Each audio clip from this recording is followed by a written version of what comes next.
Assalamualaikum warahmatullahi wabarakatuh. Perkenalkan, nama saya Firmansyah dari kelas PTIKB, jurusan Teknik Informatika dan Komputer, Prodi Pendidikan Teknik Informatika dan Komputer, Universitas Negeri Makassar.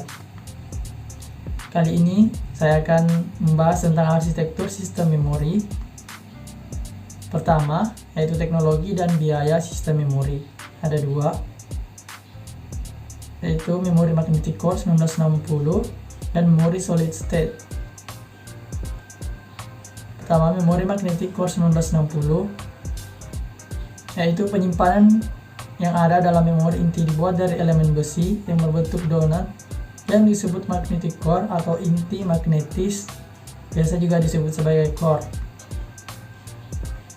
Yang kedua, memori solid state, di mana terdapat pada komputer komersial pertama, yaitu UNIVAC, yaitu CPU-nya menggunakan teknologi vacuum tube atau tabung hampa udara.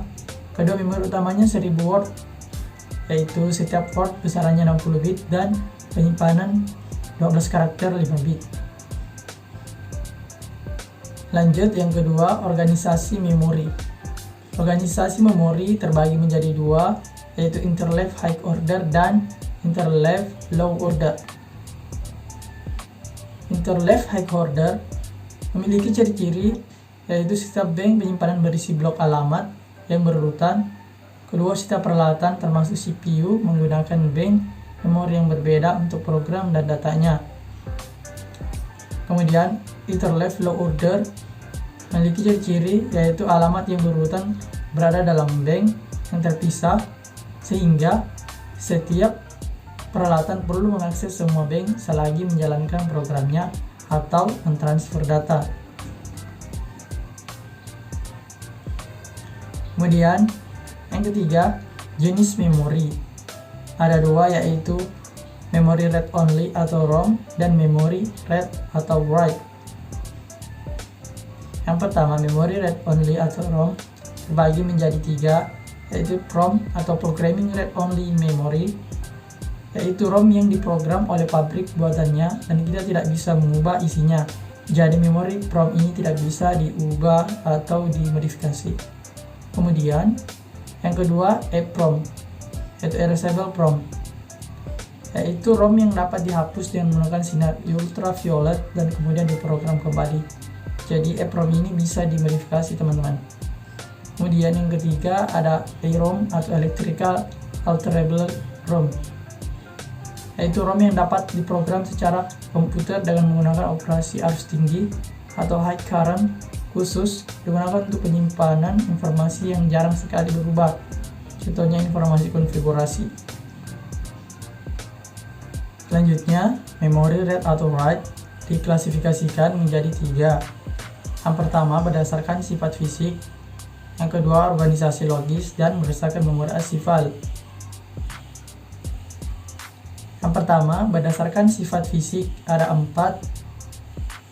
1. Statis lawan dinamis, contohnya static RAM atau SRAM, dan dynamic RAM atau DRAM. Kemudian kedua, volatil lawan non-volatil, contohnya memori volatil dan memori non-volatil. Yang ketiga, read destruktif lawan read non-destruktif, contohnya memori read destruktif dan memori read non-destruktif. Dan yang terakhir, ada removable lawan permanen, contohnya disket dan RAM serta hard disk.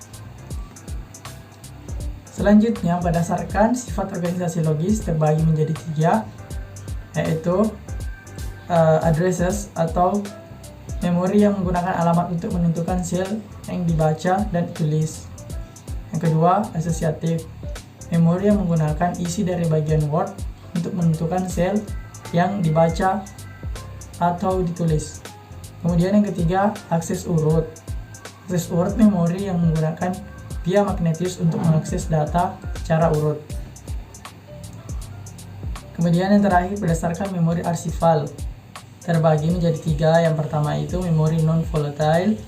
Ciri-cirinya dapat menyimpan banyak data dengan biaya yang sangat sedikit dan jangkauan waktu yang lebih lama. Kemudian yang kedua, disk optis. Ciri-cirinya itu penyimpanan data dengan mengubah secara internal sifat reflektif dari bidang kecil yang ada pada disk dan membaca data dengan cara mendeteksi secara visual yang telah diubah.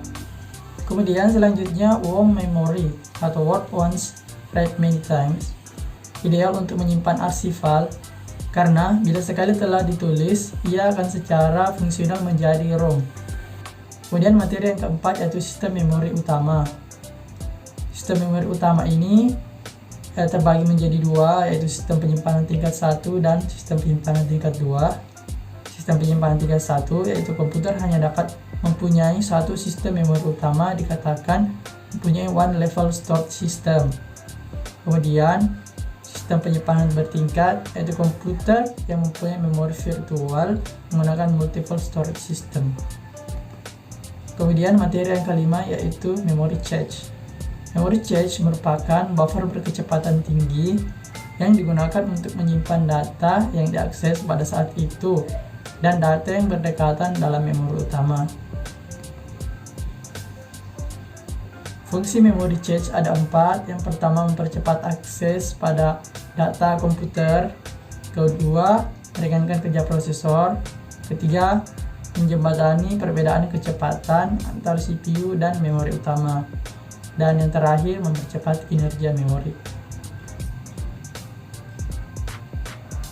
Sekarang, materi yang keenam yaitu memori virtual. Dibagi menjadi dua, yaitu pegging dan segmentasi. Pegging adalah teknik yang berorientasi hardware untuk mengelola memori fisik menggunakan pegging agar program besar dapat berjalan pada komputer yang mempunyai fisik yang kecil. Kemudian segmentasi, yaitu teknik yang berorientasi pada struktur logis dari suatu program. Caranya dengan membagi alamat logis dan memori menjadi peg yang ukurannya berubah-ubah. Perbedaan dari pegging dengan segmentasi. Yang pertama, pegging berorientasi pada hardware dan segmentasi pada struktur logis dari suatu program. Sedangkan segmen cenderung jauh lebih besar daripada pegging. Kemudian segmen mempunyai jangkauan ukuran peg dan peg hanya mempunyai satu ukuran tertentu untuk suatu sistem tertentu. Selanjutnya, dalam segmentasi, seluruh program tidak perlu dibuat sebagai modul tunggal untuk diisikan ke dalam memori sebagai sebuah unit. Kemudian yang terakhir, dalam segmentasi, alamat logis mempunyai dua bagian, yaitu segmentasi number dan byte offset. Sekian penjelasan saya mengenai arsitektur sistem memori. Semoga teman-teman dapat memahami apa yang saya sampaikan. Apabila ada kekurangan mohon dimaafkan. Wabillahi taufiq wal hidayah. Wassalamualaikum warahmatullahi wabarakatuh.